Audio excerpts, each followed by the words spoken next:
Welcome back to my channel. I'm Bola, also known as Strictly Dishes. Today is another beautiful day for another beautiful recipe. If this is the first time you're coming across this channel, please click on the subscribe button. And to all my amazing friends, I say thank you and God bless you. To all my subscribers, you guys are the real MVP. So today I'm going to be teaching you something very important, and this particular recipe, I've had lots and lots of questions. Strictly, how do you make your jollof rice? How do you make it? And when I make mine like that, it doesn't taste the same and all of that. So today I am going to be letting you in on the particular way I make my party jollof mix. So in a pot, you can see I have added my tomato, and I'm adding my pepper. You can add green pepper if you have. I'm also going to add some onion, some ginger and garlic, and I'm going to cover this and allow it to steam. Yes, meaning that I want it to boil down and reduce the water content. You can actually do this in two ways. You can decide to roast it, you can air fry it, or you can boil it. So I'm going with the boiling method this time. You can see this process, if you follow it well, you will get the exact taste and that party jollof rice you want. Make sure you use a very good cookware while you're doing this so that it doesn't burn or char up. So as you can see, I am still boiling the tomato and the pepper and the onion and the ginger and the garlic. I didn't add any seasoning to it. I'm going to allow this, and while boiling, also make sure that you come to check it from time to time so that it does not burn. You understand? So as you can see, I left this for about 20 to 25 while turning at intervals, and you can see that it has reduced in size. And can you see how this is looking? There is no water again. Everything is devoid of water. Yes. So how are you preparing for the Christmas or the holiday celebration? Yes. Have you gone shopping? Have you stocked up your home? And how's the weather? The weather over here is becoming very cold. I'm sure you can hear it from my voice.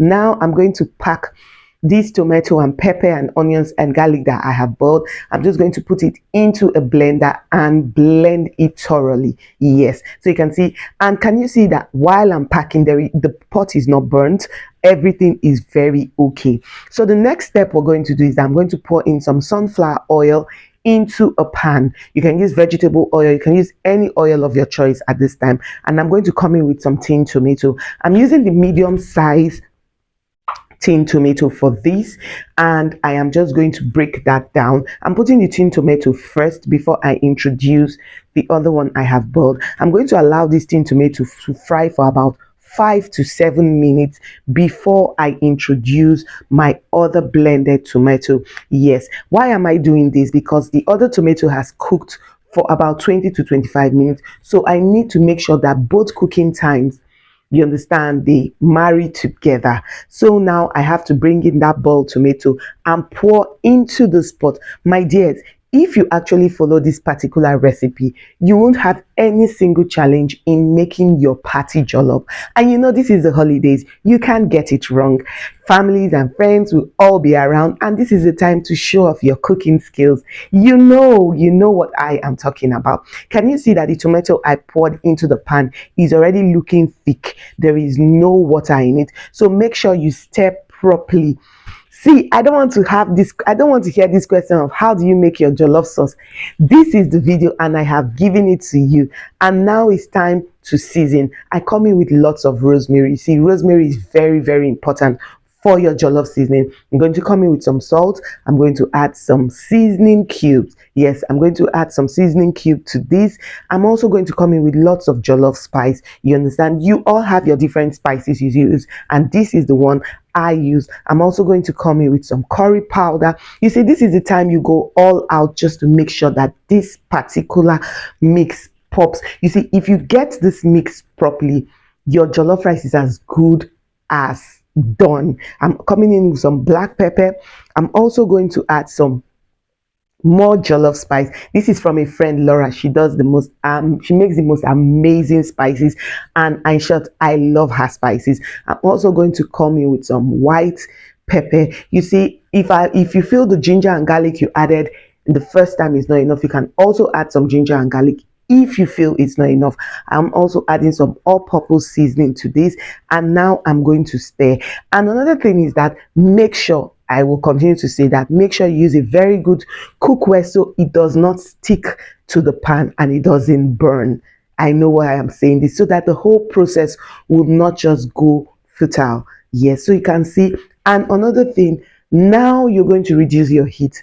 It has to be on medium low. Yes, medium low. For me, you can't fry this on high heat. No, it won't work, because you have to allow the seasonings to really get into this mix, and you just keep stirring. At this time, you can't be far from the spot, you can't be far from the kitchen. You have to make sure you're very close to make sure that the whole process goes beautiful. Yes, I use the word beautiful because just from sourcing the perfect tomato and pepper, to washing, to boiling, to blending, so this is the final process. So you have to make sure that you're not far from your pot. Yes, so make sure you fry this. And you know the good thing about this, when you want to do this, I advise you do it in bulk so that you can actually keep some in the fridge, because this is a long process. And when you have to do when you do this and keep some in the fridge, whenever you want to make any form of jollof rice or anything jollof, you just bring this out and put some in the pot, and voila, you are good to go.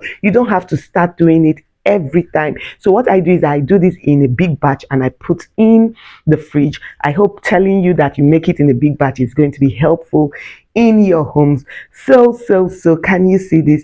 Yes, you know Christmas is around the corner. Please, if you haven't subscribed to my channel and you're still here, what are you waiting for? Please subscribe to my channel. And I would also love to know in the comment section which videos you would love me to post. So can you see how this is looking? If you notice, the color is getting darker. That is one thing you will know that you're getting close. And can you see, I am actually showing you the bottom of the pot. It is not getting burnt because it is a good cookware that I am using, and I am still frying. I have fried this for close to about 35 to 40 minutes. Yes, it is a very long process, but you see, if you actually follow this process, your jollof rice will be the bomb. In short, everyone is going to ask you, what did you add to your jollof? You know when I say that, yes. So you can see I am still cooking, and this is exactly, you can still allow it. If you want that smokiness in your jollof, you can allow this to just char up a bit. So can you see how it is looking? The color has changed. It's looking deep, is looking darker, and this is exactly what you should be going for when you're making this jollof mix. I hope this video was helpful to you, and please give us a thumbs up. So till next time I come your way, eat healthy and stay healthy. I remain your girl, Strictly Dishes. Bye.